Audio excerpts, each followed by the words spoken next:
Well, good morning again, church. As Pastor Larissa mentioned, we continue our series called The Story, in which we're spending 9 months over, and we're calling them 3 different seasons, looking at the overarching story, the narrative of Scripture. And season 1 is what are the Hebrew Scriptures and the story that is leading up to Jesus. Season 2, which will be coming around Christmas time, will be from Jesus' birth to his resurrection. And then season 3, which will be around the springtime, will be about the birth of the church. So we turn a page from the book of Exodus, from the book of Genesis, and now head into the book of Exodus.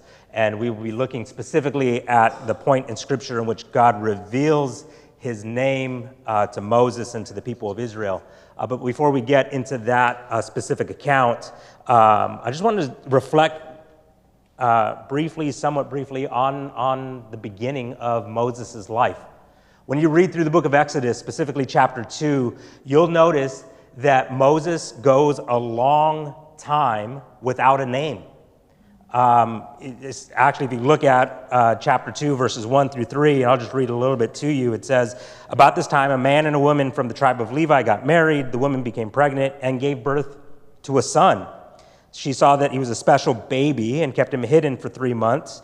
When she could no longer hide him, she got a basket made of papyrus reeds and waterproofed it with tar and pitch. She put the baby in the basket and laid it among the reeds along the bank of the Nile River. The baby's sister then stood at a distance watching to see what would happen to him." And if you go on, you find for a while that he's just the baby. He's just the baby. He's referred to over and over again simply as baby. And when you get to verse 10, you'll read this. "Later, when the boy was older, his mother brought him back to Pharaoh's daughter, who adopted him as her own son." Still does not have a name. Goes from infancy to young adolescence to being a boy. He still doesn't have a name. And I believe what's being cultivated here by the author of Exodus is letting us know that he's going to be dealing with identity issues. You're going to see him really wrestling with these questions of who he is. Who does he belong to? To which people does he find himself in? And so he goes from baby to boy, still doesn't have a name. He also goes from one mom to another mom. Who's his family? And you'll actually notice if you look back at the beginning of chapter 2 and verse 1, it says, "About this time, a man and a woman from the tribe of Levi got married. The woman became pregnant, and even his parents don't have names." And even you find that Moses' dad is simply mentioned as a man, and then he just disappears from the story. He's not mentioned again at all as the story of Exodus. Now, when we get into genealogies later on in Scripture, you'll read of families, Moses' actually family names, but it just starts with this generic, who does he belong to? And as he's named by Pharaoh's daughter, not his Hebrew mother, you hear his name as being Moses, which means Moses means drawn out or drawn out of the waters.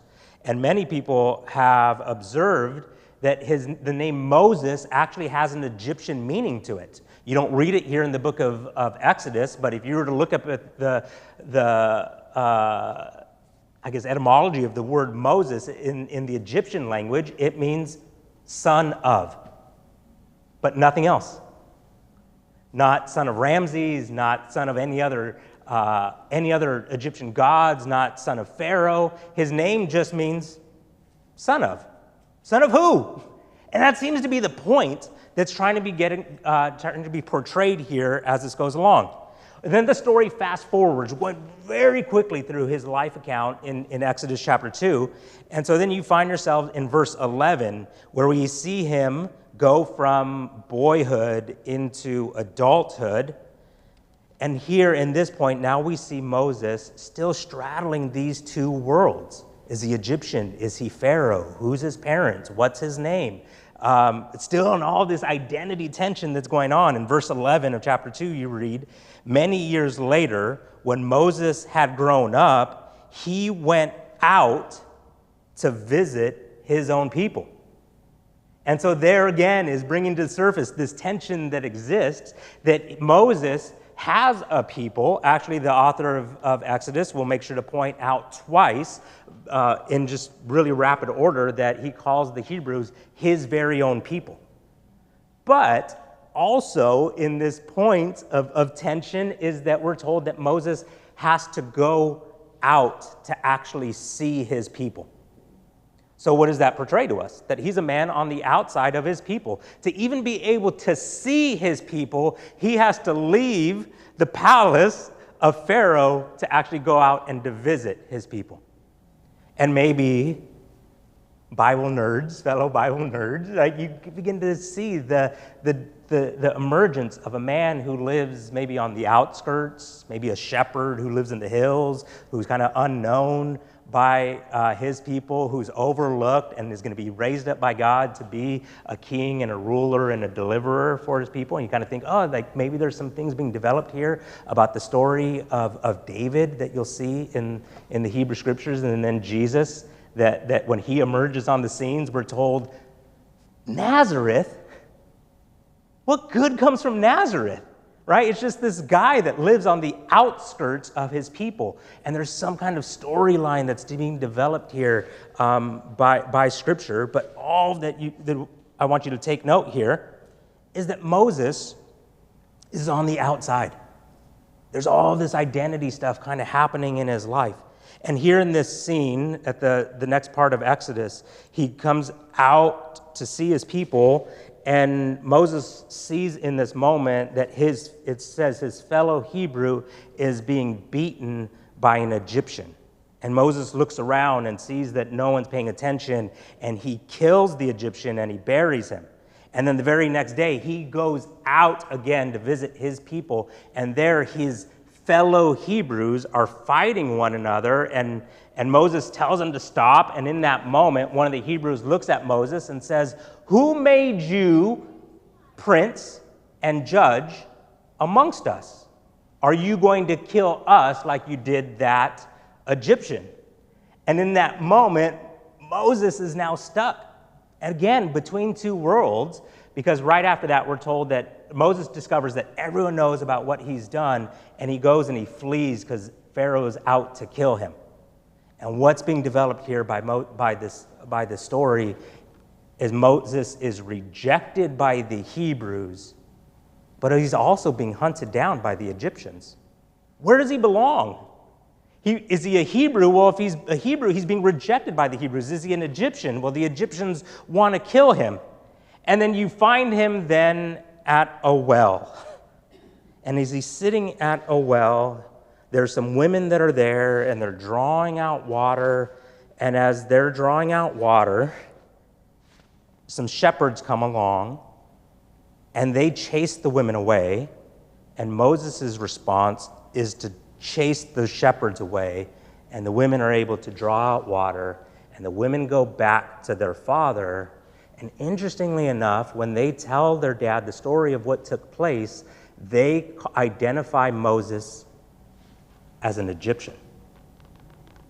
They said, an Egyptian delivered us from the hands of these shepherds. Here's the thing. There's no correction. Moses in that moment doesn't go, whoa, I'm not an Egyptian, I'm a Hebrew. There's no addressing it. It's just kind of left there as the Egyptian did it. As chapter 2 continues to unfold, Moses marries one of the women that was there at the well, and they have a child. And Moses names that child Gershom. And Moses describes the name of that child, Gershom. The name means foreigner, or stranger, or exile. By the way, Gershom's probably going to need some major counseling in his life. We all go through stuff as parents.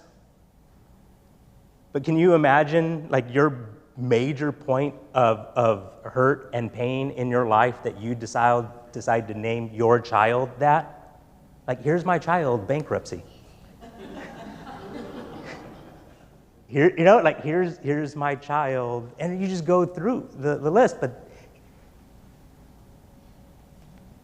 But what's being communicated to us here is all of the pain and the isolation and the loneliness and the hurt that Moses is going through.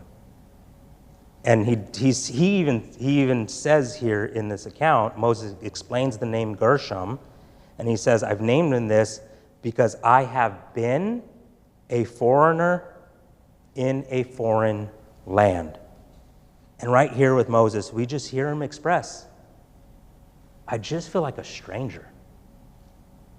I feel out of place. It's this point in which he's saying, like, who am I? What's my purpose? Who are my people? I feel alone. I feel outcast. I feel without a home. And there's even a little bit of ambiguity in this description that's given to us by Moses by saying, I have been a foreigner in a foreign land. And even here, we don't really know what he's referring to. Is he saying here in the land of Midian, I've been a foreigner here in this foreign land? Or is he saying, I have been, past tense, I've been a foreigner in Egypt as in that foreign land? And so even then, throughout all of my childhood, I've felt a stranger because I'm a Hebrew living in an Egyptian home. And so you just like, his whole storyline is, I've been in exile. I've been a stranger. I have been out of place. And Moses' identity is out of sorts. He's too Egyptian for his Hebrew friends. He's too Hebrew for his Egyptian friends, right? Like, it's that kind of point, like, of just like, I don't know where I belong. I don't know where I fit. The Hebrews have rejected him. The Pharaoh is out to kill him. And then when it comes to his purpose in life, you see him drawn like a magnet to places of oppression, where he sees in this moment that there's an Egyptian that's out to kill a Hebrew, and so Moses goes and he acts and kills the person, and then he sees two Hebrews fighting each other, and then he goes to intervene in that space, and then they reject him, and then he intervenes here at the well for the women, and he's identified as an Egyptian rather than a Hebrew, and then it comes to him to a place where he expresses, like, I'm a foreigner in a foreign land. And you see this point in which Moses' identity as someone that is going to be a deliverer and a rescuer, as he's trying to live that out in his life currently, it's just messing things up. It's just making things more and more difficult for him. And so you just find that Moses has this sense of restlessness about him. Like, he's not quite sure of who he is and where he belongs. His life is disjointed. He is out of place. He just feels strange. Moses is dealing with these very real interpersonal and also relational dynamics that we all deal with. This point of being out of place, of wrestling with where you belong, where you fit, who your people are.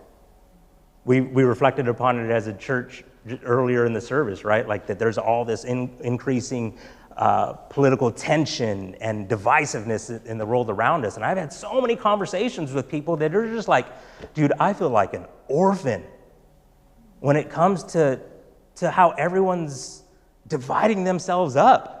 Like, I don't feel like I belong. Where do I fit in all of this? Has anyone felt that way of just like, dude, I don't feel like I fit anywhere right now, and I don't get it of everything that's going on around me. He's wrestling with how he fits. He's struggling with who his people are. He's walking through rejection. He's dealing with issues of isolation and loneliness and identity. And I think in this moment that we're meant to see even the tension of his name drawn out. His name means drawn out. And yes, it communicates that he, Moses, was rescued. He was drawn out of the water, and that was his point of salvation. And it points to the fact that he will be the man that God uses to draw Israel out of Egypt through the waters. He will be the man that draws Israel out. But there's also this identification point that he has been drawn out of his people. And that's created a lot of pain for him. He's been drawn out, and it's a place of loneliness. And friends, a lot of the times, this is the story arc of the person that God uses to be a servant and a deliverer and a rescuer and a help for others. Maybe you've seen this in your own life, that God in these seasons draws you out and puts you in your own wilderness. And as you're drawn out in that place of restlessness, let me remind you that what God does is he first draws someone out. He puts them in a place of wilderness. They feel disjointed. They feel lonely. They feel out of place. But then what happens is God uses that person and brings them back so that they might be someone that leads others through God's rescuing action. And that's what's happening in Moses' life. Yes, it's great news. He was drawn out, but that was a difficult place for him. But God is going to use this wilderness in profound ways for the people of Israel. When you look at the outline of the book of Exodus, you'll see this. Chapter 1 and 2, Moses is rescued from the hand of Pharaoh. Chapters 3 and 4, he's commissioned by God. Well, chapters 5 through 18, the Hebrews are delivered, rescued from the hand of Pharaoh. And chapters 18 through 40 is them being commissioned by God. And what you see structured here is that Moses will parallel the story of what God is going to do through the people of Israel, for and through the people of Israel. Moses is a man without a home. Well, then you fast forward and you discover, well, not fast forward, but paralleled with that, you see the Hebrews are a people without a home. There's a larger story at play. The Hebrews are strangers in a strange land. And you zoom out even further and you find humanity are outside of the garden. We are a people that are in exile. We are a people in a strange land. And friends, in a lot of ways, that's why you feel so disjointed in this world. That's why there's so much tension for you, is because you are a foreigner in a foreign land. You are a stranger in a strange land. You live as exiles in this world. And so it would make sense that you would be in a place where you go, I feel so out of place. I don't feel like I belong. I don't feel like I fit. I feel so disjointed in this space that I find myself in. But a question is being brought to the surface at this point in the storyline. And the question I think that is being brought to the surface is this: will God's mercy find his people when they are outside the land of promise? Does God still see his people even though they're outside of the promised land? Will his mercy and his grace and his deliverance still be expressed to them? Let's read Exodus chapter 2, verses 23 to verse 15. It'll come up on the screen. Would you do me a favor and stand with me as we read this? I'm reading from the New Living Translation. That's also the translation that's up on the screen. It says this: years passed, and the king of Egypt died. But the Israelites continued to groan under their burden of slavery. They cried out for help, and their cry rose up to God. God heard their groaning, and he remembered his covenant promise to Abraham, Isaac, and Jacob. He looked down on the people of Israel and knew it was time to act. One day, Moses was tending the flock of his father-in-law Jethro, the priest of Midian. He led the flock far into the wilderness and came to Sinai, the mountain of God. There the angel of the Lord appeared to him in a blazing fire from the middle of a bush. Moses stared down in amazement. Though the bush was engulfed in flames, it didn't burn up. This is amazing, Moses said to himself. Why isn't that bush burning up? I must go see it. By the way, I just wonder if Moses' loneliness and his isolation is kind of also being brought to the surface in the fact that he's walking around a desert talking to himself.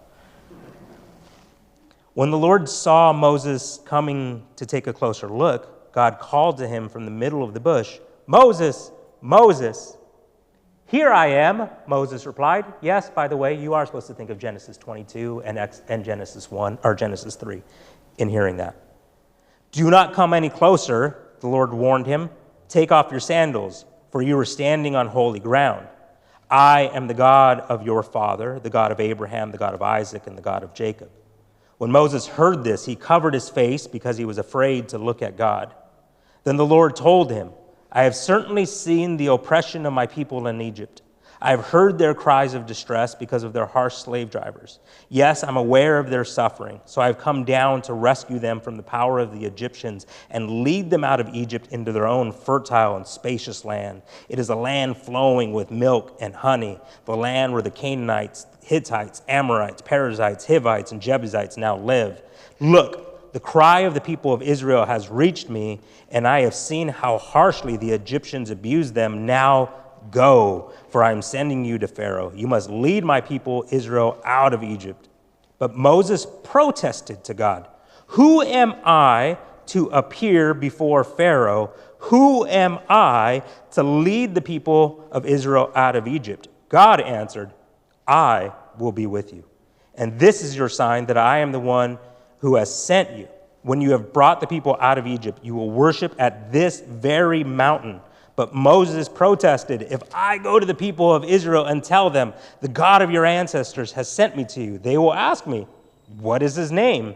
Then what should I tell them?" God replied to Moses, "I am who I am. Say to the people of Israel, 'I am has sent me to you.'" God also said to Moses, "Say this to the people of Israel, 'Yahweh, the God of your ancestors, the God of Abraham, the God of Isaac, and the God of Jacob, has sent me to you. This is my eternal name. My name to remember for all generations." Please feel free to have a seat. Let's start with this. We'll call it the Revelation, the burning bush and the I am, where God reveals himself to Moses. I love this revelation or this observation from Jackie Hill Perry in her book, Holier Than Thou. She says, what Moses saw was a bush, within it a flame. The fire didn't reach for the stems or grab hold of the leaves. It burned without any help. This bush burned without being consumed because the God who manifested himself didn't need the leaves, the stem, or the branches for its fuel. All he needs is himself. What Moses sees in this moment is a bush engulfed in flame. But what catches his attention is how the bush is not consumed. Imagine how odd it would be in this moment to see a bush lush, green, filled with berries, engulfed in flames, and it remains lush, green, and filled with berries. It's not consumed.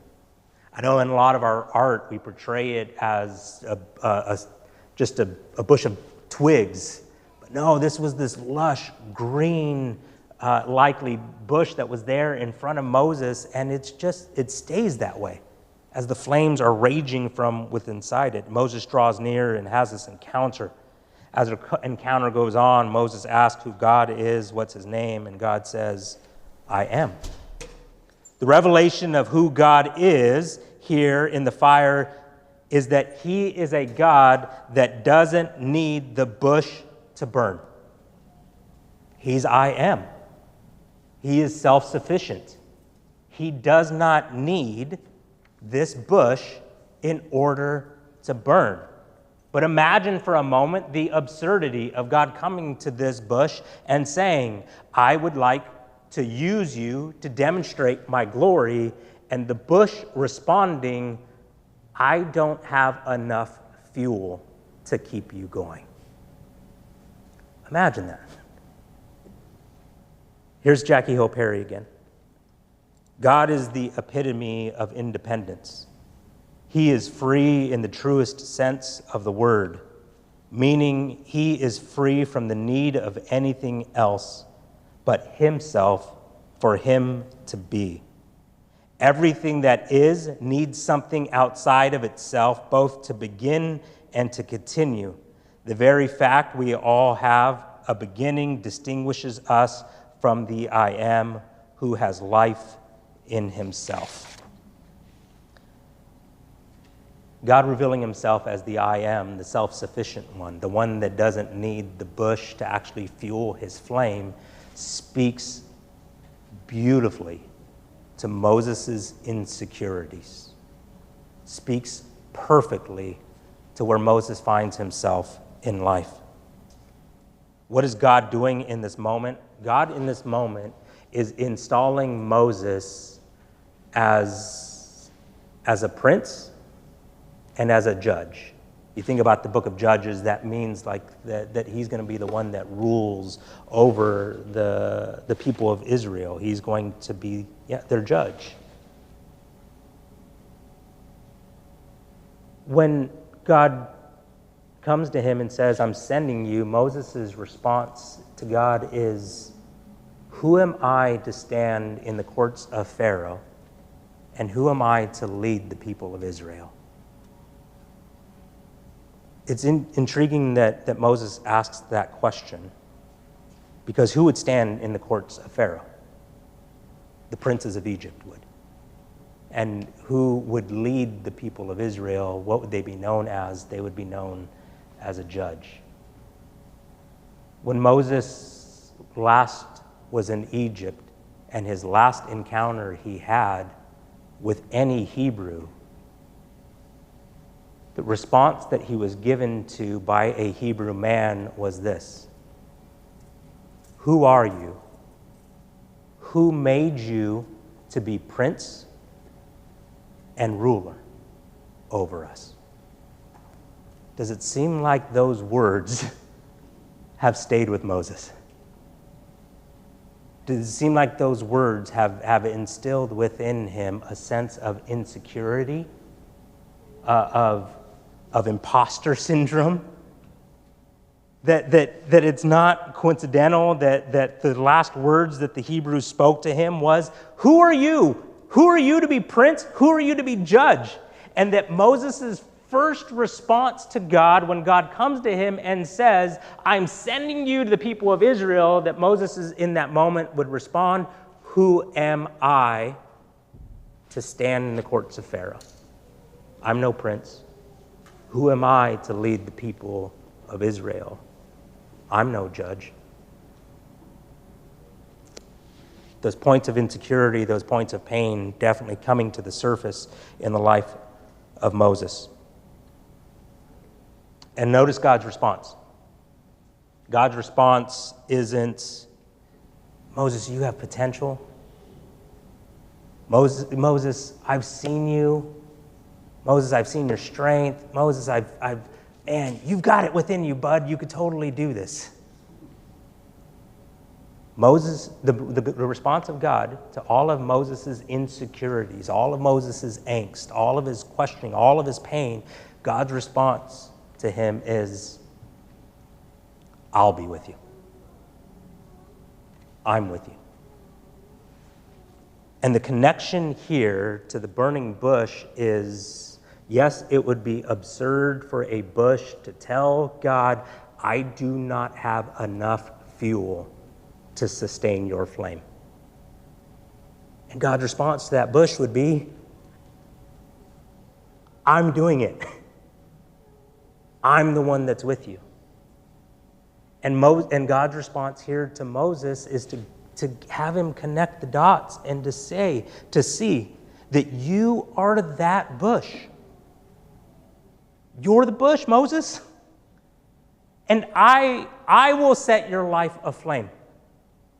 I will be the one that causes you to burn. I will be the one that causes you to get Pharaoh's attention. And the reason that it isn't about your ability to speak, the reason it's not about like you being a spectacular guy, the reason that it isn't about your talent, the reason it isn't about any of these things is because I am with you. There's nothing that you can bring that would be proficient fuel for me to burn. I don't need it. I will set your life aflame. The communication, right, that is here from the Lord is whatever you have, I'll use it. Whatever you bring to the table, I'll make it holy. I'll set it apart. I'll be the one that uses your life in such a way that it will be a blessing and it will be a source of rescue for others. I'll be the one that makes the difference. In this moment, God speaks to Moses' insecurities about leading, about his purpose. But Moses still has all this family issue stuff going on in his life. And actually, what I want to take us to is this point of, I believe, resolution that happens in Moses' identity. It's intriguing that when God shows up to Moses, this is what God tells him in verse 6. And he said, I am the God of your father, the God of Abraham, the God of Isaac, and the God of Jacob. In verse 6, right, God identifies him, and he uses a singular word here. He says, I'm the God of your father. Actually, if you fast forward to, I believe it's verse 15, when God sends Moses to speak to the Hebrews, he uses a plural word. He says, tell them I am the God of your fathers. Tell them the God of your ancestors, the God of Abraham, the God of Isaac, the God of Jacob. I think it's this beautiful moment in which God comes to Moses and he tells them, Moses, you have felt like a man without a home. You have wrestled with who your people are. You have wrestled about who you belong to. You have wrestled about like the fact that of who your dad is, right? There's been this point of tension all the way from chapter 2 where we were just told there was a man that had a baby, and that baby, right, eventually is named Moses, and we don't hear about that man ever again. And so this point of disjointedness, this point of identity crisis, this point in which Moses does not know where he belongs, God shows up and he tells him just simply and powerfully, Moses, I'm your father. I'm the God of your father. Your dad belonged to me, and I need you to know this, you belong to me. In this moment of the burning bush, God shows Moses his true family tree. I'm your home. I'm your people. Carmen Imes, a professor of Old Testament theology at Biola, looks at this story and she encapsulates it by saying it this way: Moses' sense of dislocation is resolved as he comes to know the God of Israel. She goes on to say, if we want to know who we are, we have to lean into who God is. St. Augustine said it this way: our hearts are restless until they find rest in thee. God is having Moses see This is the story that you're part of. And because of that, this is where you find your direction. This is where you will find your purpose. This is where you will find your sense of identity. This is where you will find the trajectory of your life. When you look through the New Testament, you hear these expressions like from the Apostle Peter, where he tells the Gentiles, once you had no identity as a people.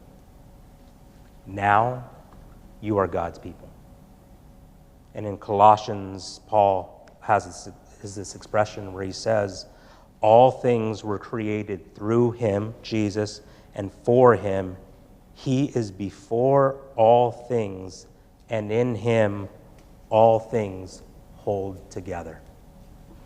And the understanding of Scripture that is given to us, in order for us to find how we fit, in order for us to understand our sense of location, in order for us to understand who we are, in order for us to understand who our people are, in order to understand our trajectory in life, we have to understand who the I Am is. We have to get to know who he is. It's in him that our lives are held together. It's through our following of him that we get a sense of our truest self. So in this place, Moses' identity is found. He's seen, he's known, and remember that the way that the book of Exodus is shaped for us is that his story is meant to lead us to see Israel's story. Exodus opens with the Hebrews suffering. What will happen now? And by looking at the life of Moses, you're meant to be provoked to a place of hope. Moses was a man without a home. He was a man that was a stranger in a strange land. The people of Israel are a people without a home. They are a people that are strangers in a strange land.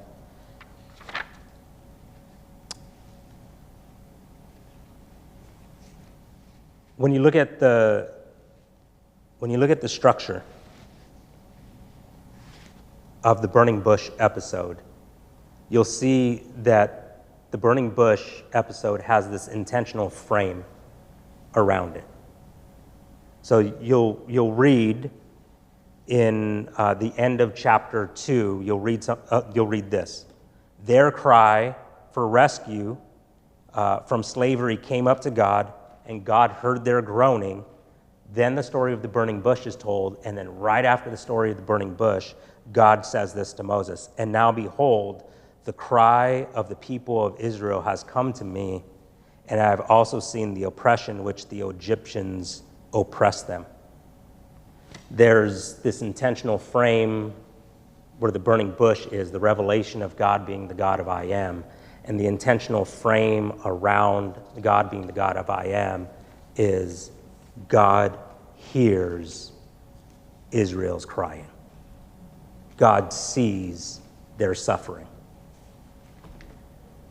There's an intriguing observation from Dr. Carmen Imes from the Bible Project about Exodus chapter 2. I referenced it really quickly when I was highlighting the beginning of Moses' life. When he goes out of the palace courts, the Pharaoh's palace, to go visit his people, it says he leaves, he goes out to see his people, and he sees an Egyptian that is beating the Hebrews. And then it says, Moses looked around and saw there was no one, so he killed the Egyptian.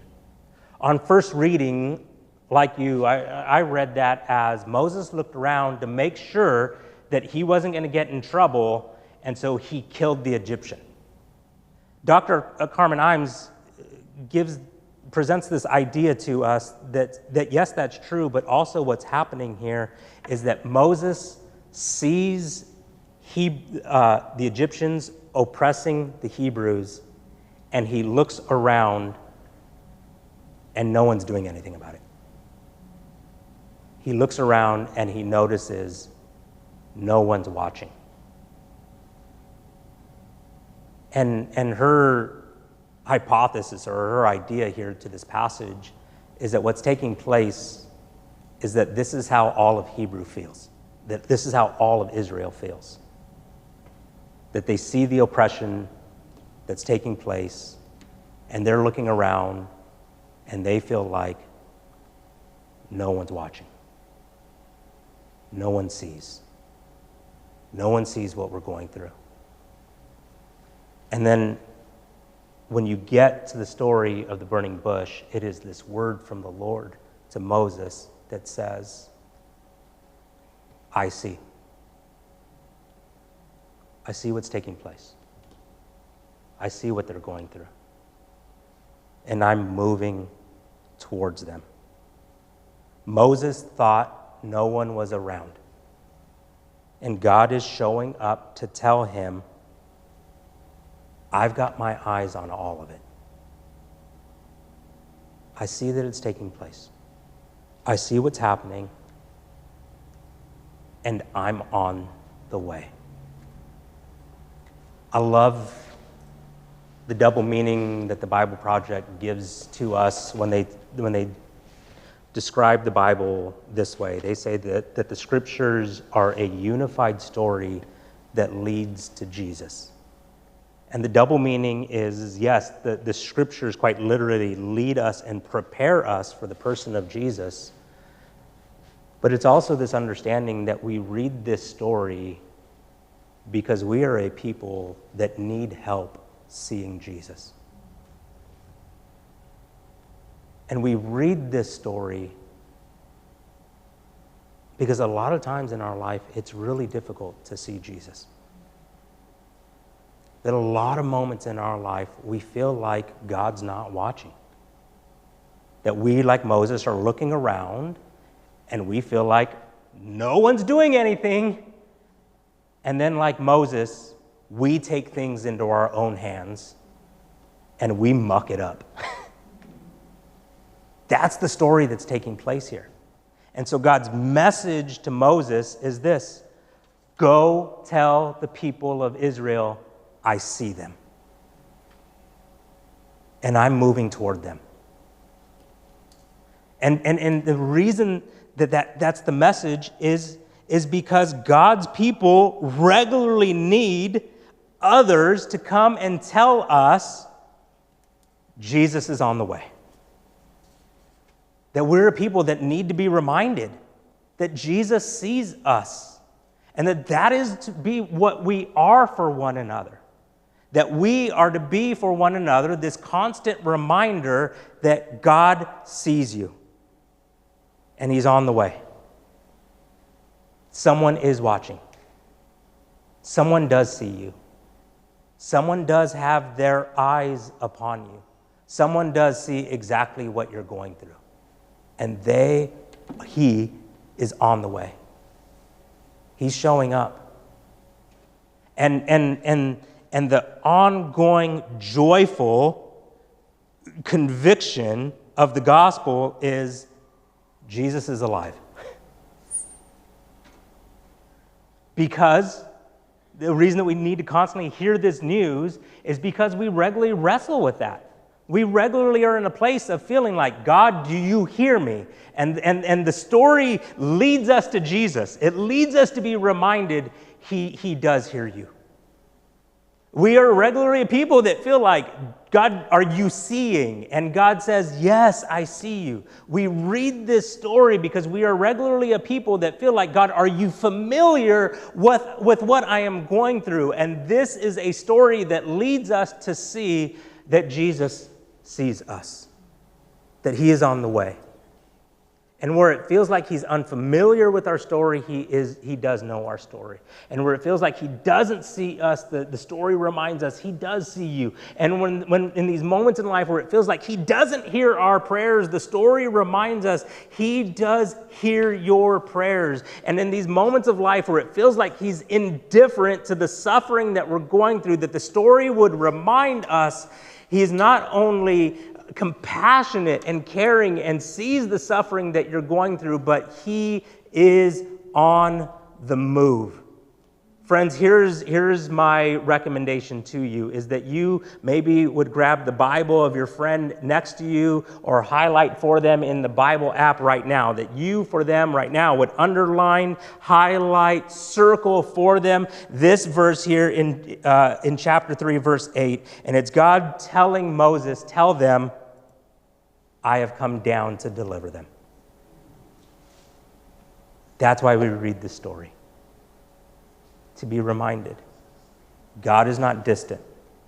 He's not just up in the heavens, far away, distant from our suffering. But the message from God is this: I'm on the way. And I'm going to deliver. And I'm going to rescue. And I'm going to save. And I'm going to free. And I'm going to heal. And I'm going to comfort. And I'm going to wipe away the tears. And I'm going to eradicate the pain, and I'm going to deal with the violence, and I'm going to deal with the hate, and I'm going to deal with the places of isolation and loneliness and anger and frustration and doubt and longing and pain and bankruptcy and disease that people are dealing with. I am on the way. I'm coming to deliver. And for a people that cannot see right now, people that it just feels so foggy and it is unable to see the hand of God in their life, would you remind them, I'm on the way. I'm bringing salvation. I'm bringing deliverance. God puts a frame around this passage of being the almighty, self-sufficient one to say that our cries reach him and that he is moving towards us. Church, would you stand with me?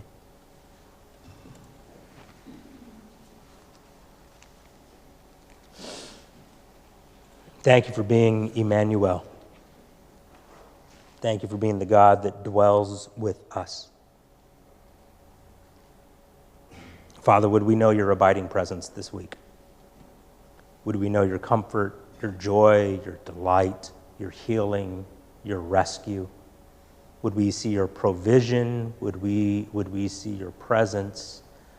Would we see your grace and your kindness and your love expressed to us in dynamic and meaningful ways this week ahead?